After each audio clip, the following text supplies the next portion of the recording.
While I'm answering the last question I get, and the most popular one, I'll be showing you the amazing art projects my students created during the 2025 to 2026 school year. We're about 4 weeks out from starting school, so it only seems appropriate. One of my favorite parts of teaching internationally is seeing how students bring their own cultures, experiences, and perspectives into their artwork. Art is often its own kind of language, and sometimes it communicates things that words cannot. So the question I get asked most often is, but you don't speak the language. How do you communicate? I actually find this question really interesting because it tells me a lot about the person asking it. First, people all over the world speak different languages. Even in the United States, there are hundreds of languages spoken regularly. My hope is that we don't lose the beautiful specific languages tied to different regions and cultures. Instead, I hope we continue to embrace more languages everywhere. I teach in international schools where English is the primary teaching language. English is also the dominant language of international business. And honestly, that is a privilege because it means I can usually find someone,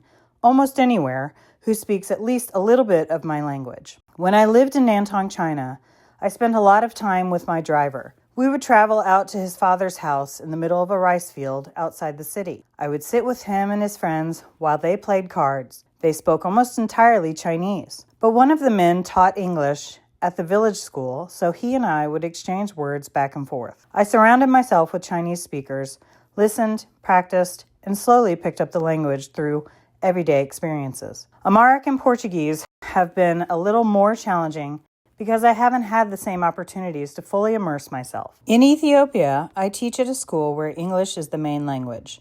In Portugal, I have mostly been there as a visitor, although that will change soon and I'll be able to say I live there. I think the assumption that you should already speak the language before moving somewhere new is a little limiting. Sometimes the best way to learn is to simply put yourself in a place, listen, observe, and learn as you go. Language carries the stories, humor, and culture of a place. When you learn it through relationships and daily life, you gain something much deeper than vocabulary. That is also what I love about teaching art internationally. Students are constantly communicating who they are, where they come from, and how they see the world through their creative work. So no, I don't always speak the languages of the places where I live and teach, but I do try to approach every place with curiosity, humility, and a willingness to learn. And honestly, that feels much more authentic to how I connect with people and communities around the world. I'll be sharing more stories, more artwork, and more experiences from around the world soon.